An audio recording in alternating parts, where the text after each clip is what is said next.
जय भीम, जय संविधान। आइए संविधान नामा के एपिसोड नंबर 33 अनुच्छेद 32 की जो महत्वपूर्ण बातें हैं उस पर हम चर्चा करते हैं। अनुच्छेद 32 जो पिछले एपिसोड में हम उपचारात्मक क्यूरेटिव पिटीशन की बात कर रहे थे, उस पर एक महत्वपूर्ण टॉपिक जो पुनर्विलोकन का एक और स्टेप, एक और अवसर प्रदान करता है, उस पर हम सरसरी नज़र से चर्चा करते हैं और ये जानकारी हासिल करते हैं। संविधान एक महत्वपूर्ण दस्तावेज है हमारे देश का, हमारे प्रशासन का, हमारे भारत के एकता और अखंडता को संजोए रखने का एक महत्वपूर्ण दस्तावेज है। हम सभी की जिम्मेदारी है कि हम सभी इसके बारे में जागरूक हों, जानें और लोगों को बताएं। अनुच्छेद 32 माननीय सुप्रीम कोर्ट अपने अंतिम आदेश का भी पुनरावलोकन कर सकता है। पुनरावलोकन का मतलब है दोबारा सुनवाई कर सकता है। इस प्रक्रिया को उपचारात्मक याचिका का नाम जो है कानूनी भाषा में हम कहते हैं। इस पुनरावलोकन की एक विशेष प्रक्रिया है।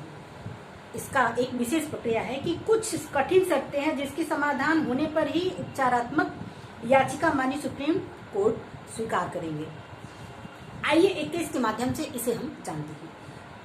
केस है, ये निर्देशकवाद है, एक उदाहरण है, एक नजीर है। रूपा अशोक हुड्डा वर्सेस अशोक हुड्डा। इस ऐतिहासिक व दूरगामी निर्णय में सुप्रीम कोर्ट के 5 न्यायाधीश, नंबर 1 मुख्य न्यायाधीश HP Bharucha, number 2 Shri S Kadri, SM Mariyama, Shri Shivraj V Patil और UC बनर्जी सर, जो 5 मुख्य न्यायाधीश इस खंडपीठ में रहे। उन्होंने इसमें जो निर्णय दिया कि संविधान पीठ ने यह निर्णय किया कि अनुच्छेद 32 के अधीन अपने अंतिम निर्णय को रिट याचिका द्वारा चुनौती दी जा सकती है। गंभीर अन्याय, यहाँ एक बहुत महत्वपूर्ण शब्द है, गंभीर अन्याय होने पर निवारण हेतु, गंभीर अन्याय जब हुआ है तो उसके निवारण हेतु उपचारात्मक क्यूरेटिव पिटीशन दायर किया जा सकता है। इस नए फॉर्मूले, इस नए नियम को न्यायालय ने उपचारात्मक याचिका नाम दिया। महत्वपूर्ण बात यह है कि अभी यह सुप्रीम कोर्ट अनुच्छेद 32 के अधीन अंतिम निर्णय दे देता था और अनुच्छेद 137 के अधीन उसकी समीक्षा भी खारिज कर देता था, तो इसको चुनौती नहीं दी जा सकती थी। किंतु अब ऐसे मामलों में उपचारात्मक याचिका द्वारा सुप्रीम कोर्ट में इसे चुनौती दी जा सकती है। माननीय न्यायालय का यह उक्त निर्णय अत्यंत महत्वपूर्ण है क्योंकि इससे गंभीर अन्याय के मामलों में वास्तविक रूप से पीड़ित व्यक्तियों के लिए चुनौती देने का एक नया रास्ता, एक नया अवसर जो है इस याचिका के माध्यम से दिया गया। माननीय उच्चतम न्यायालय ने यह निर्णय किया कि सुप्रीम कोर्ट के अंतिम निर्णय को भी उपचारात्मक याचिका के माध्यम से चुनौती दी जा सकती है। मुख्य न्यायमूर्ति श्री भरूचा ने मत व्यक्त किया, इस पर अपनी टिप्पणी दी।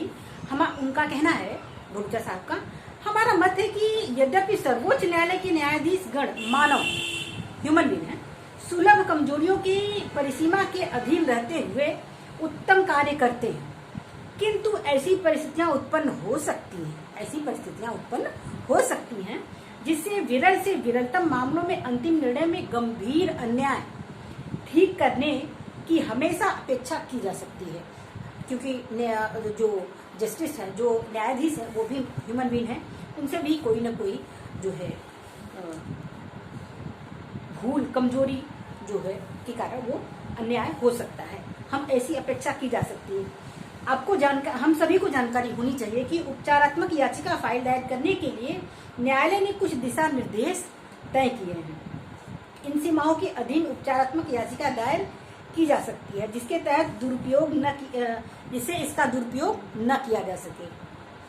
उपचारात्मक याचिका के दिशा निर्देश निम्न है।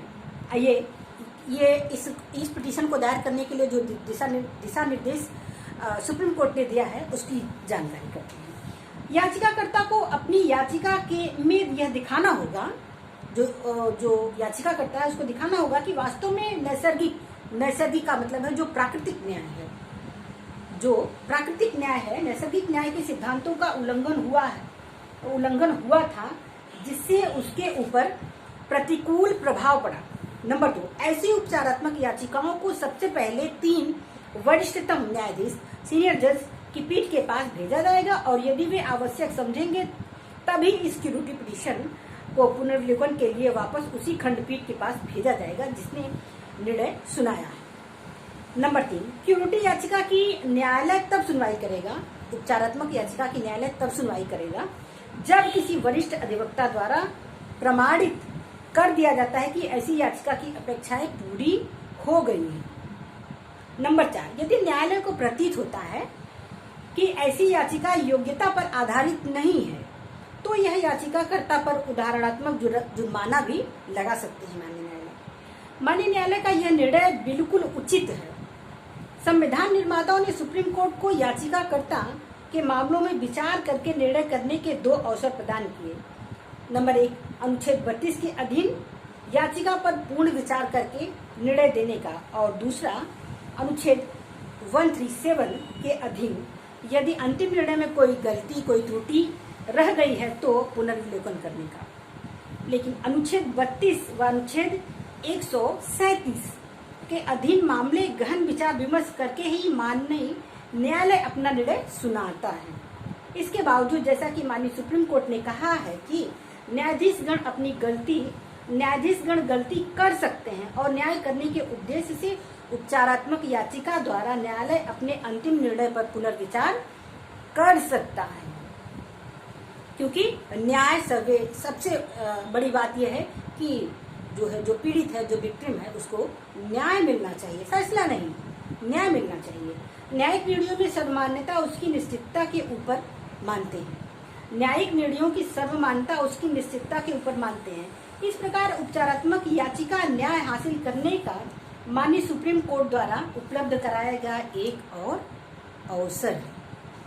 ये बहुत बड़ी बात है कि अगर न्याय नहीं मिला है तो क्यूरिटी पिटीशन के द्वारा न्याय जो है हासिल किया जा सकता है। और ये रही अनुच्छेद 32। अनुच्छेद 32 यहाँ संपन्न होता है। अनुच्छेद 32 एक महत्वपूर्ण अनुच्छेद है।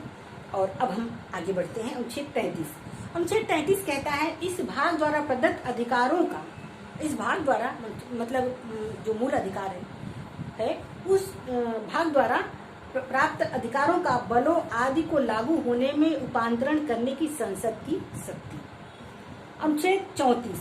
जब किसी क्षेत्र में, हम सभी को ये जानकारी होनी चाहिए कि जब किसी क्षेत्र में सेना विधि लागू हो तब इस भाग द्वारा प्राप्त अधिकारों पर निर्बंध, मतलब कुछ समय तक के, जब तक की सेना विधि लागू है, जब तक की सेना है तो सेना विधि लागू होगी, तब तक के लिए इन अधिकारों पर निर्बंधन रोक लगाया जा सकता है, लेकिन वो कुछ समय तक, जब तक की सेना विधि लागू है, जब तक सेना वहां पर।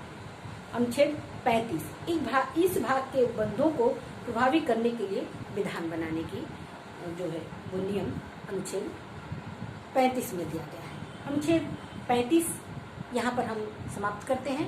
अगले एपिसोड नंबर 34 में हम नीति निर्देशक तत्व पर बात करेंगे, क्योंकि नीति निर्देशक तत्व एक अलग टॉपिक है। आज के लिए इतना ही। आपको वीडियो कैसा लगा? लाइक करें, शेयर करें, कमेंट करें और सब्सक्राइब करें। ये एक सामाजिक पहल है, आप सभी के सहयोग की अपेक्षा है। संविधाननामा ये किसी आर्थिक लक्ष्य के लिए नहीं है, सामाजिक जागरूकता की पहल है। आप सभी जुड़ें और लोगों को जागरूक करें। हम एक जिम्मेदार नागरिक बने, एक जिम्मेदार भारतीय बने, अपने लोगों को सही शिक्षा, सही ज्ञान और सजग बनाएं। हमारा भारत बहुत ही सुंदर देश है। इसे बनाने में हमारे स्वतंत्रता से संग्राम के सेनानियों और संविधान निर्माताओं ने बड़ी कड़ी मेहनत, बड़ी तपस्या, बड़ी त्याग के द्वारा इस भारत को इतना सुंदर बनाया है। और हम सभी की जिम्मेदारी है एक सजग नागरिक होने के नाते कि हम अपने देश को सुरक्षित और सुंदर बनाने में अपना सहयोग करें। इसी के साथ जय भारत, जय भीम, जय संविधान। धन्यवाद।